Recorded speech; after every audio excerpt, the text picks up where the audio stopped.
Imagine you are 56 years old. You and your spouse have about 2.4 million saved. No consumer debt, a house that's almost paid off, a strong income, a good career, and after decades of doing the right things, you are finally asking the question, can we be done working in 3 years? Most people would look at 2.4 million and say, you're fine. But that answer is way too shallow because retirement is not just about how much money you have, it's about where the money is, how it is taxed, when you can access it, what risks are hiding inside it, and whether it can actually support the life you want. That is what we are going to break down here today. This is going to be a real world case study that looks a lot like the conversations that we have with professionals in their 50s. And by the end of this video, I want you thinking about retirement differently because your net worth statement may tell you what you have, but it does not tell you what you can actually do. So to set the stage here, a couple comes in, they're 56 and 54, and their goal is pretty simple. They want to know if they can retire in the next 3 years. They don't want to wait till 67 or even 65 or even someday. They are not trying to live some wild or you could call irresponsible lifestyle. They just would like options. They want to know if one or both of them can step away from corporate life. Maybe do some consulting part-time, maybe a little more travel, maybe spend a little more time with family. Or mainly stop planning life around bonus cycles, vesting schedules, or your PTO calendar. So here's what they have on paper. 1.3 million in a 401k, 310 in Roth accounts, 410,000 in a brokerage, about 150 in cash and 180 in RSUs and company stock. Their house is close to paid off and they don't really have consumer debt and spend about 11,000 a month. So annual spending is roughly, call it 130 a year. Now, if you are looking at this quickly, these numbers look really strong. 2.4 million, low debt, good savings habits, multiple account types, a nearly paid off home. Most people would say, what's the problem?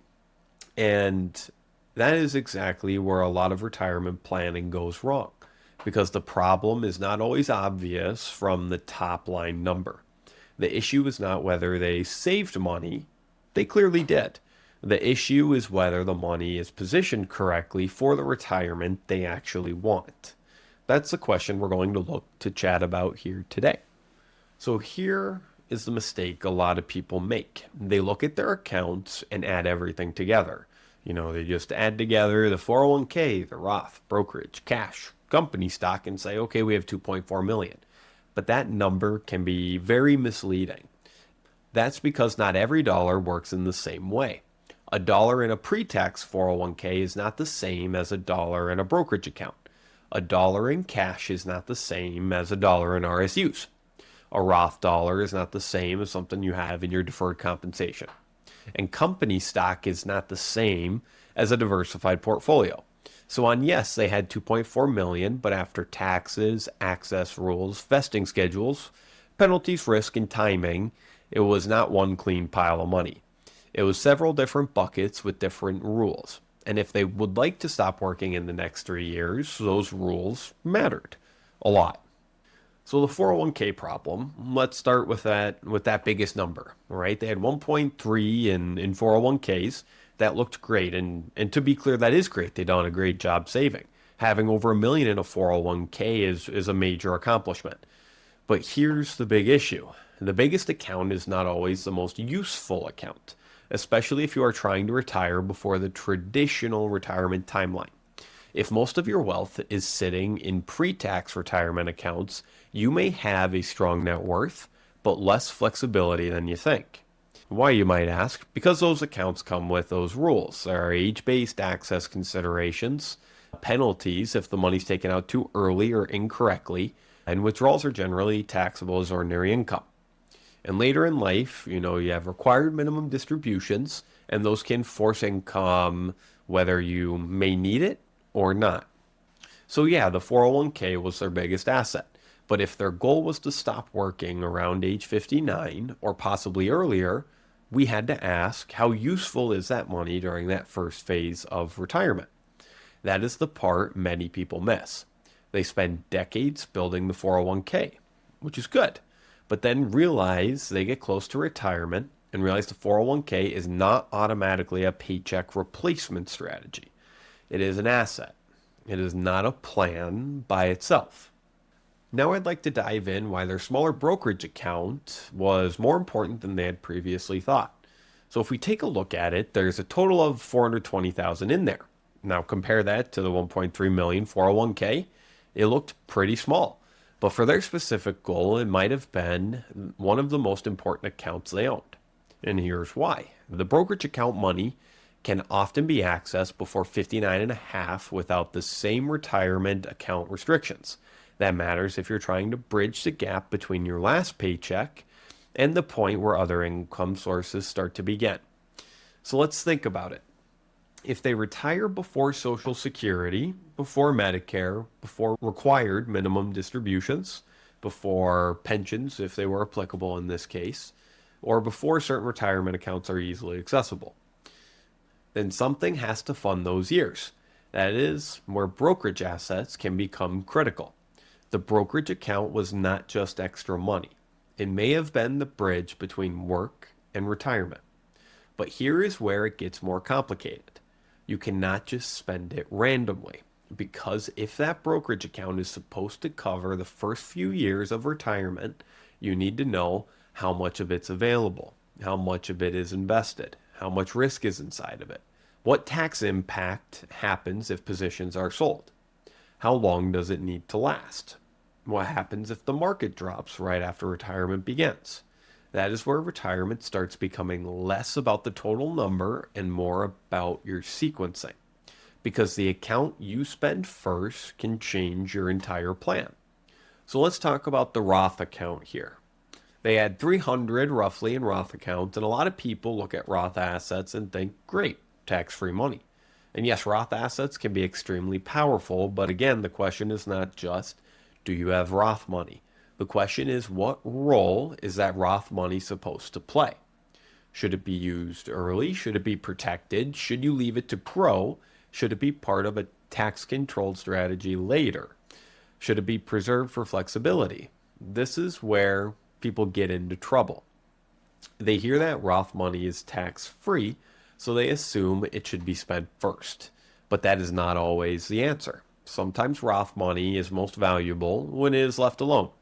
Sometimes it is useful as a safety valve. Sometimes it creates flexibility in years where pulling more from pre-tax accounts would create tax problems. The point is not that there is a universal answer. The point is that the Roth money should have a specific job. In this case, the Roth accounts gave them a bit of flexibility, but only if they understood what could be accessed, what should be protected, and how those dollars fit into the bigger income strategy. A lot of folks, when they have cash, it provides some level of security, but we need to give it a purpose. So the cash of the folks we're talking about here might say 140 is too much cash. Others might say that's not enough. Neither response is useful without context. Having cash on hand is not good or bad by itself. It's a tool. And the question is, what is that cash for? Is it for an emergency? Is it just your first year of retirement expenses? Are you saving up your money for taxes? Do you need some home repairs? Maybe a future car purchase? Or is it dry powder so that you can buy the next market dip? Is it there because the couple is nervous and maybe doesn't know what else to do with it? Now, that distinction matters because too little cash can force bad decisions during a market downturn. But too much cash can quietly drag down the plan over time, especially if inflation, especially recently, is eating away at purchasing power. So when someone says, we have about 140 in cash, the next question should be, is that good or bad? The better question is, what job does that cash need to do over the next 12, 24, and 36 months? For this couple, particularly, cash was not the problem, but undefined cash can become a problem because money without a role usually gets managed emotionally, and emotional money decisions tend to show up at the worst time possible. So now we're going to talk a bit about the RSUs and company stock, which was about 180,000. This is a big one for executives, tech employees, corporate leaders, and high-income professionals. Company stock can be a powerful wealth building tool, but it can also create risk that people underestimate because their stock feels familiar. You know your company, you believe in your company, you work with smart people, that you have watched the stock, and because of that, they may not see the concentration risk very clearly. But here is the issue. If your paycheck comes from the company and your health insurance comes from the company and your bonus comes from the company and your RSUs come from the company and all of that compounded, meaning a meaningful part of your net worth is tied to the company, then your financial life may be more concentrated than your account statement makes it look. That does not mean the stock should be automatically sold. That's not the point we're trying to get across here. The point is that RSUs are not just compensation, they're a decision point. Every vesting event creates a planning decision. Do you hold? Do you sell? Do you diversify? Are you using that money for taxes?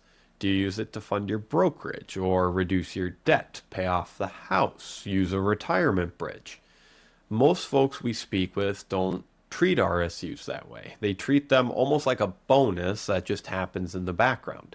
But for someone trying to retire in 3 years, those decisions can matter and make a big swing because concentration risk has a way of feeling invisible until suddenly it becomes very visible. So let's dive into the better retirement question. Bringing this back, the couple had 2.4 million, wanted to retire in 3 years, and their question is, do they have enough? Well, the better question really is, if the paycheck stops in the next 36 months, which dollars do they use first and why? That question opens the real planning conversation because now we are not just staring at a net worth number. We are looking at what can be accessed, what creates taxes, what should be left alone, what is exposed to market risk, what is too concentrated, what needs to fund the first few years, what happens if the market drops, what happens if healthcare costs are higher than expected, what happens if one spouse would like to keep working and the other does not, what happens if they'd like to gift their kids or go on a family vacation, what happens if they live into their 90s. That is the difference between having money and having a retirement strategy. One gives you a number, the other gives you decisions. So something we see a lot is successful people still feel uncertain. And a lot of them still feel embarrassed that they feel uncertain. They think we make good money, we have saved well, we have more than most people. So why do we still feel unsure? And the answer is usually pretty simple.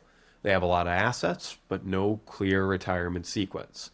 They don't know which happens first. They don't know which account funds which phase. They do not know what gets taxed, when or how much, and they do not know how much liquidity is enough. They're curious about whether they're overexposed to one company or whether the plan depends too heavily on a good market. That uncertainty is not a character flaw. It is a planning issue, and it tends to show up most aggressively in the last 5 to 10 years before retirement. Because while you're still working, income covers a lot of those little mistakes. But once the paycheck stops, mistakes become a bit more expensive. That is why the transition from accumulation to retirement or distribution is so important. Accumulation is mostly about saving and investing. Retirement is about income, taxes, access, timing, risk, and flexibility. It's a completely different game. Now let's talk about how a couple like this could retire wrong. Not because they're reckless or they failed, but because they assumed the number, that 2.4 million, is the plan. So the biggest mistake we see is they could retire and spend from whichever account feels the easiest without understanding the tax impact. The second one could be they could hold too much company stock because it feels familiar and never create a plan for their future RSU vesting, creating too much risk. The third mistake would be they could burn through the brokerage assets too quickly and leave themselves with flexibility before other income sources turn on or jump you up in taxes. The fourth one would be they could delay retirement unnecessarily because most of the money appears locked up. The fifth mistake is they could ignore a Roth strategy and miss opportunities to create more tax flexibility.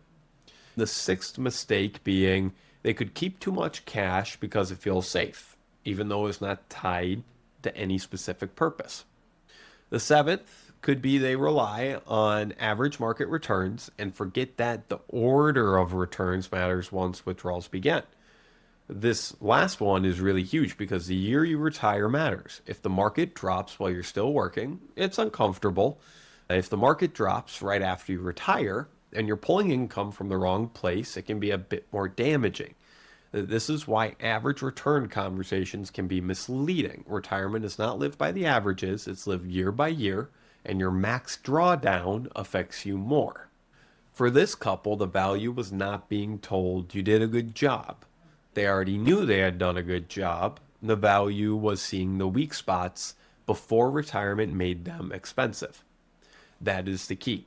Because if you are 45 to 60 and you have built a meaningful nest egg, your biggest issue may not be saving more. It may be organizing what you already have. You may have 401ks, Roth accounts, brokerage accounts, cash. You could even have some deferred comp. A company stock, of course. Maybe you have stock options on top of your company stock. Maybe you have a little life insurance policy you got in college or just out of college. Maybe you have a few rentals, a business, a pension. And of course, you got to factor in Social Security as well. And each one of those has different rules, risks, and timing. And that's why what's my number is often too basic. The better question is, what does each part of my financial life need to do and when? That is where the real insight usually happens. Now, without getting into the exact recommendations, because every situation is different, here's the broad framework for someone in this position. First, access. Which accounts can be actually used before traditional retirement age? Second, taxes. What happens when the money comes out? Is it ordinary income, capital gains, tax-free, taxable because of vesting? Is it your basis? That would be tax-free too. The third piece is timing. Which accounts you need to fund the first 3 years, then the next 7, and then the later retirement years. And then fourth would be risk, where is the portfolio too aggressive, too conservative, too concentrated, or are you not solving for max drawdown? The fifth would be flexibility. If life changes, which accounts give you the room to adjust? That framework alone can change the way you look at retirement. Because once you see the accounts through that lens, you should stop treating your net worth like one big number. You start seeing it as a set of tools, and the order you use those tools matter. So here's the main lesson. So can a couple with 2.4 million retire in the next 3 years? Maybe, probably, but the answer is not found by simply dividing 2.4 million into annual spending. And it's not found by using a generic retirement calculator. The real answer depends on how the money is structured and how much is accessible, how much is taxable, how much is exposed to single company risk, how much needs to bridge the early retirement years, how much should be protected for later, and how much income needs to be created. You also need to factor in room for taxes, healthcare, market volatility, and just regular life happening. That is the point. A strong net worth does not automatically mean a strong retirement plan. And for many successful professionals, the closer they get to retirement, the more important this becomes. Because the goal is not to just retire. The goal is to retire without creating problems that could have been solved 3, 5, or 10 years earlier. So here's the question I would leave you with. If your paycheck stopped 36 months from now, which dollars would you use first and why? Not in theory, not what comes off the cuff, not one that feels, more familiar or that you trade the most often in, but based on your access, your timing, your risk, and flexibility. If you cannot answer that question, your retirement plan may not be as complete as your net worth statement makes it look. Here at New Horizons Boutique Financial Services, we assist successful professionals, executives, business owners, and families organize the moving pieces of retirement into a strategy built around income, taxes, investments, liquidity, and long-term goals. So if you are in your 40s, 50s, or early 60s, and you are wondering whether your money is positioned for the life you actually want, this is the type of conversation worth having before retirement is right on top of you. And if you would like to keep learning, we have a few related resources linked below on financial independence planning, tax planning for high income individuals, and retirement income strategy. Please drop a comment below as well. Which account do you think most people overestimate the most in retirement? Once again, if you enjoyed this video, we try and post new updates like this once or twice a week. Please click the subscribe button below, and we look forward to talking with you soon.